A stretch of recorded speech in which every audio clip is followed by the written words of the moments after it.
Brought to you by 5paisa.com. Investing made easy and rewarding. Download the app now. नमस्कार, आप देख रहे हैं बिस्तक। मैं रजत देवगन। आज शुरुआत तो बहुत जोश में की थी मार्केट ने। 72 अंकों के गैप अप के साथ निफ्टी ने शुरुआत कर डाली 16,010 के लेवल पे। पहले ही 15 मिनट में 16,041 का लेवल भी छू लिया, लेकिन ऊपरी स्तरों पर आगे मुनाफा वसूली, ठंडे पड़ गए। दिन भर एक रेंज में कामकाज होता हुआ नजर आया है। आप देख रहे हैं बिस्तक पे मार्केट अपडेट, लेकिन एक स्पेशल ऑफर है आप व्यूअर्स के लिए, वो है 5 पैसा की ओर से। डाउनलोड कीजिए 5 पैसा ऐप, जिसका लिंक डिस्क्रिप्शन बॉक्स पे दिया है। टाइप कीजिए कूपन कोड LT150 और पाएं एक्साइटिंग ऑफर्स। 5 पैसा के जरिए आप किसी भी इक्विटीज, म्यूचुअल फंड्स और आईपीओ में इन्वेस्ट कर सकते हैं, वो भी 0% ब्रोकरेज और फ्लैट 20 रुपीज पर ऑर्डर पर। तो देर मत कीजिए, डाउनलोड कीजिए 5 पैसा ऐप। अब तो सबको पता है निवेश हुआ आसान और लाभदायक। Happy trading and investing. Nifty bank Nifty के कंपैरेटिवली आज अंडर परफॉर्म कर रहा था। मुसीबत बन गई थी एक बार तो कहीं आज वीकली क्लोजिंग कमजोर ना हो जाए, लेकिन आज ऐसा लगा दोपहर बाद कि मंदड़िए भी बैकफुट पे हैं, वो भी कोई नेगेटिव पोजीशंस कैरी करना नहीं चाहते हैं वीकली क्लोजिंग वाले दिन। निचले स्तरों से क्या स्मार्टली रिकवर कर गए। अंतिम डेढ़ घंटे में बहुत स्ट्रॉन्ग एक्शन हुआ है मार्केट की। आज के दिन की जो क्लोजिंग है निफ्टी की 16,049 के लेवल पे हुई है।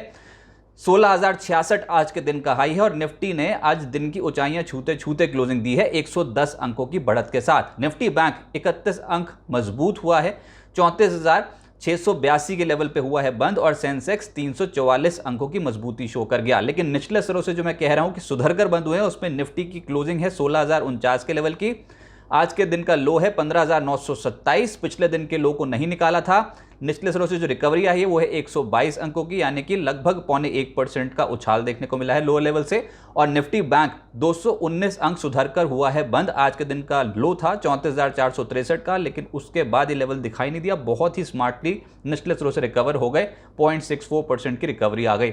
एडवांस डिक्लाइंस एडवांसेस के फेवर में आ गए। 35 शेयर्स निफ्टी के हरे निशान में और 15 शेयर्स लाल निशान में बंद हुए हैं। लेकिन जो चढ़ा बाजार पे आज था वो टाटा कंज्यूमर। शुरुआती टिक से ही बहुत एक्टिव था ये स्टॉक और अल्टीमेटली 3.25% बढ़कर बंद हुआ है। टाइटन 3% चढ़ गया। हिंदुस्तान यूनिलीवर लगभग 3.25% चढ़ा है। टाटा मोटर्स में लेटर हाफ में एक्शन था स्ट्रॉन्ग। LNT लगभग 2.5% चढ़ा है। निफ्टी लूजर्स में आज आप मेटल्स को पाएंगे। चाइना के जो Q2 GDP फिगर्स हैं वो कमजोर आए हैं। 0.4% Q2 में चाइना की GDP ग्रोथ रही। हम एक्सपेक्ट कर रहे थे कि एटलीस्ट 1% की GDP फिगर चाइना रिपोर्ट करेगी, वैसा हुआ नहीं। और आज मेटल्स का दिन खराब हुआ। टाटा स्टील 2.5% टूट गया। इसके अलावा JSW स्टील 1.25% लुढ़का है। आज पावर ग्रिड में भी मुनाफा वसूली दिखाई दे रही थी और दिन के निचले स्तर के आसपास की क्लोजिंग दिखाई देगी। 2.5% ये स्टॉक टूटा है। HCL टेक, विप्रो, यहां तो खैर दबाव बना ही हुआ है। आज भी 2% से 2.25% की गिरावट देखने को मिली। सेक्टर स्पेसिफिक पहले पायदान पे है ऑटोज। आज के सत्र में जो दौड़ लगाई है इन स्टॉक्स ने, और आज आप दोपहर बाजार की रिकवरी देखोगे, ऑटोज का योगदान बहुत तगड़ा था। टीवीएस मोटर 4% चढ़ गया, बॉश लगभग 0.3%, MRF 0.3% उछला है, Escorts 2.5%, Tata Motors, Ashok Leyland, Maruti Suzuki जैसे स्टॉक्स ने टॉप गियर में करा है कामकाज, कमाल की तेजी दिखा रहे थे। FMCG स्टॉक्स में आज टाटा कंज्यूमर तो लीड कर ही रहा था, निफ्टी का टॉप गेनर है ये। इसके अलावा हिंदुस्तान यूनिलीवर लगभग 0.3% चढ़ा है। नेस्ले, ब्रिटानिया, रैडिको, ITC, इन स्टॉक्स में हरियाली देखने को मिली। Consumer durables, electronic consumer good space में अच्छी खरीदारी थी, जिसमें टाइटन 3% चढ़ा है। ओरिएंट इलेक्ट्रिक 2.25% ऊपर बंद हुआ है। बाटा, कजारिया, अंबर एंटरप्राइजेस 1% से लगभग 1.25% चढ़े हैं और हेवल्स के स्टॉक में भी एक्शन देखने को मिला। रियल्टी में काउंटर स्पेसिफिक मूवमेंट्स थी, जिसमें इंडिया बुल्स रियल एस्टेट 2% चढ़ा है। गोदरेज प्रॉपर्टीज की पकड़ बहुत मजबूत थी लेटर हाफ में और 2% ये चढ़ गया। ओबरे रियल्टी और DLF जैसे स्टॉक्स में 1.25% से 1.5% के रिटर्न मिले। फाइनेंशियल सर्विसेज, ये था एक ब्रॉड बेस बाइंग इस सेक्टर पे देखने को मिली है, जिसमें आज लीड कर रहे थे चोला फाइनेंस 3% ऊपर, मुथूट फाइनेंस 2.5% ऊपर। HDFC समूह के स्टॉक्स में आज एक्शन निचले स्तरों से स्ट्रॉन्ग बना है। HDFC 2.25% उछला। बजाज फाइनेंस 1.5% ऊपर बंद हुआ है। श्रीराम ट्रांसपोर्ट फाइनेंस 1% चढ़ा है। SBI life, HDFC bank, Kotak bank, Bajaj Finserv जैसे स्टॉक्स आज हरे निशान में बंद हुए हैं। एक और तबका था वो था शुगर, और लेटर हाफ में आप बाजार बंद होते होते देखोगे कि शुगर स्टॉक्स अल्टीमेटली दिन की ऊंचाइयां छूते छूते बंद हुए हैं। कई ऐसे स्टॉक्स थे जैसे कि द्वारकीय शुगर 4%, श्री रेणुका शुगर 4% उछला है। मवाना शुगर, त्रिवेणी इंजीनियरिंग, बलरामपुर चीनी, इन स्टॉक्स में आज एक्शन स्ट्रॉन्ग बनता हुआ नजर आया। जो नहीं चले वो थे मेटल। सबसे कमजोर तबका आज बाजार का मेटल्स ही रहा, जिसमें JSPL लगभग 4.5% टूटा है। टाटा स्टील 2.5% नीचे बंद हुआ है।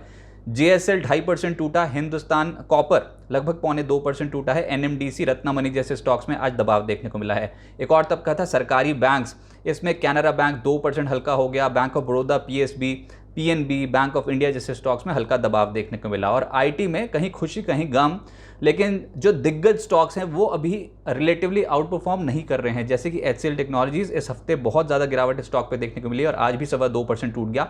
विप्रो, कोफोर्ज, इन स्टॉक्स पे था दबाव, लेकिन जो चढ़े और जहां पर रिजल्ट्स बाजार को अच्छे लगे वो था L&T इन्फोटेक 2.5% चढ़ा है, माइंट्री लगभग 1.5% चढ़ा है, एम्फेसिस का स्टॉक लगभग 1.25% से 1.5% के आसपास की तेजी इसमें देखने को मिली।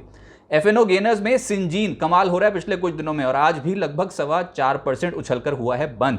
TVS मोटर 4% से ज़्यादा चढ़ गया वायदा कारोबार पे। कमेंस, BEL इस स्टॉक में था एक्शन, इनफैक्ट BEL के नतीजे जो वीकेंड में आएंगे वो बहुत क्लोजली ट्रैक हो रहे हैं।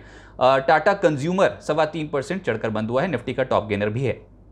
F&O लूजर्स में JSPL 4% से ज़्यादा टूटा है, नाम इंडिया 3% से ज़्यादा टूटा, पावर ग्रिड, भारत फोर्ज और टाटा स्टील जैसे स्टॉक्स आज वायदा कारोबार पे दबाव इन स्टॉक्स पे देखने को मिल रहा था।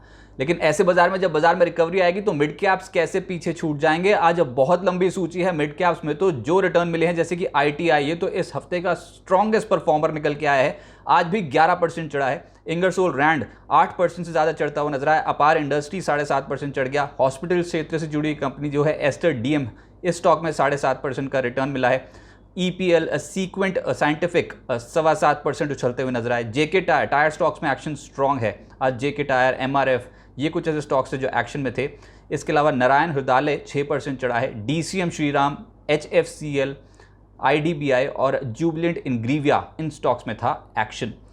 वीकली बेसिस पे देखोगे तो बाजार कोई भी डायरेक्शन पकड़ने को तैयार ही नहीं था। कंसोलिडेट, साफ तौर पे पता लगा था बाजार कंसोलिडेट हो रहा है इस हफ्ते। 4 दिन तो हमने गिरता देखा बाजार को, आज आ गई रिकवरी और 4 दिन की गिरावट पे लगा है ब्रेक। लेकिन इस हफ्ते क्लोज टू क्लोज बेसिस पे देखोगे तो निफ्टी लगभग 1% नीचे है, निफ्टी बैंक लगभग 1% टूटता हुआ नजर आया। एक रेंज बाउंड सेशन ही देखने को मिला है, लोअर लेवल से आ जाती थी खरीदारी, हायर लेवल पे होती थी बिकवाली। वीकली निफ्टी गेनर्स में पहले पायदान पे है NTPC, 4% से ज्यादा चढ़ गया। ONGC एक हफ्ते में 4% चढ़ा है, लोअर लेवल से आई है रिकवरी। टाटा कंज्यूमर आज का एक्शन था स्ट्रॉन्ग, इसको वीकली बेसिस पे सबसे स्ट्रॉन्गेस्ट कंटेंडर बना गया है बाजार का। Maruti Suzuki, Eicher Motors, M&M जैसे स्टॉक्स में 3.5% से ज़्यादा के रिटर्न डिलीवर हुए हैं एक हफ्ते के दौरान। लेकिन एक हफ्ते में जो पिटाई हुई है जिन स्टॉक्स की, उसमें IT ही शामिल है, जिसमें HCL टेक्नोलॉजीज 10% धड़ाम हो गया हफ्ते के दौरान। TCS जैसा स्टॉक 8% टूट गया है, हैवी वेट है। भारती एयरटेल 6% नीचे बंद हुआ है वीक टू वीक बेसिस पे। विप्रो, इन्फोसिस 5.5% से 6% टूटे हैं। टेक महिंद्रा 5% टूटा है। तो ऊपर के टॉप 6 स्टॉक्स में से 5 तो IT के ही हैं। वीकली मिड कैप गेनर्स में पहले पायदान पे है ITI, एक हफ्ते का रिटर्न है 23%। नेटवर्किंग सोल्यूशन से जुड़ी कंपनियों में बहुत स्ट्रॉन्ग एक्शन देखने को मिला इस हफ्ते और ITI डोमिनेट कर रहा था। अनुपम रसायन 18% चढ़ा है। स्टार हेल्थ एक हफ्ते में लगभग 16% चढ़ा है। HFCL लगातार चढ़ा है इस हफ्ते में, 16% का रिटर्न जनरेट कर गया। KEC इंटरनेशनल 15% चढ़ा। एस्टर DM 15% एक हफ्ते तेज होता हुआ नजर आया। लेकिन लूजर्स भी हैं। मिड कैप स्पेस में धानी स्टॉक में 12% का डेंट पड़ा है। तनला सॉल्यूशंस और बिरला सॉफ्ट लगभग 10% टूटते नजर आए हैं वीकली बेसिस पे। लालपात लैब्स, नज़ारा और मैस्टेक जैसे जो कंपनियां हैं, इनके शेयर 8.5% से 0.10% टूटे हैं। अब आगे क्या होगा देखिए, सोमवार को तो जापानीज़ मार्केट अब बंद हैं, लेकिन जो मेजर इवेंट्स शुरू होंगे वो बुधवार से शुरू होंगे, जिसमें 20 जुलाई यानी कि बुधवार ब्रिटेन के महंगाई के आंकड़े आने हैं। 21 जुलाई गुरुवार को जापान के एक्सपोर्ट इंपोर्ट के आंकड़े आने हैं और 21 जुलाई को ही बैंक ऑफ जापान की पॉलिसी बैठक भी है। एक्सपेक्टेशन यही है कि ब्याज दरें जो हैं वो अभी भी -0.1% पे बरकरार रखेगा bank of Japan.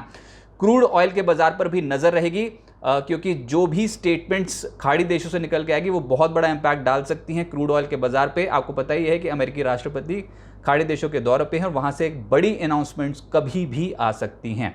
HDFC bank के जो नतीजे होंगे वो डोमिनेट कर जाएंगे, वीकेंड के दौरान नतीजे हैं और उसका इम्पैक्ट जो है वो सोमवार के सत्र में बाजार खुलते ही HDFC बैंक के स्टॉक पे दिखेगा। और HDFC बैंक का सबसे स्ट्रॉन्गेस्ट कॉन्ट्रीब्यूशन है बैंक निफ्टी पे, तो बैंक निफ्टी पे भी हलचल रहने वाली है।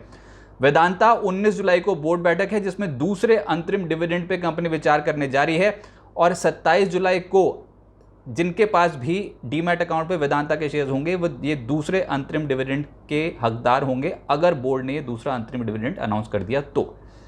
निफ्टी टेक्निकली कैसा लग रहा है? देखिए 16,000 के लेवल के ऊपर की क्लोजिंग तो बहुत बेहतर मानी जाएगी, लेकिन इस समय बहुत ही तगड़ी टक्कर है, ये 16,000 के लेवल पे ही बहुत ही तगड़ी टक्कर है। असल खेल शुरू होगा जब बाजार 16,240 से 16,280 का लेवल टॉप जाए, उसके बाद आप देखोगे कि बुल्स का दबदबा और हावी हो गया। अभी तक तो बिल्कुल रेंज में फंसा हुआ है, ऐसे ही लग रहा है। नीचे हम 15,850 15,900 के लेवल को बहुत स्ट्रांगली होल्ड कर रहे हैं, यानी कि एक सपोर्ट लेवल्स बन रहे हैं यहाँ पे, और ऊपरी साइड पे जैसे ही जाते हैं तो 16,100 16,150 के आसपास आके दम तोड़ देते हैं। किसी भी साइड, कोई भी साइड पहले टूटती है तो बाजार उसी तरफ चल पड़ेगा। उम्मीद करते हैं कि बाजार तेजी की साइड पे ही रहे, लेकिन बहुत ही बड़े मैक्रो नंबर्स आने हैं और उसके बाद नतीजों पे फोकस रहेगा। अब नतीजे देखिए आप सिलसिलेवार तरीके से। मंगलवार को यानी कि 19 जुलाई को Ambuja cement, AU bank, HDFC life, Hindustan Unilever, ICICI general insurance, L&T finance holding, Polycab के नतीजे आने हैं। 20 जुलाई को Havells, IndusInd bank, OFSS, Syngene, Tata communication, Wipro जैसी कंपनी अपने नतीजे पेश करेंगी।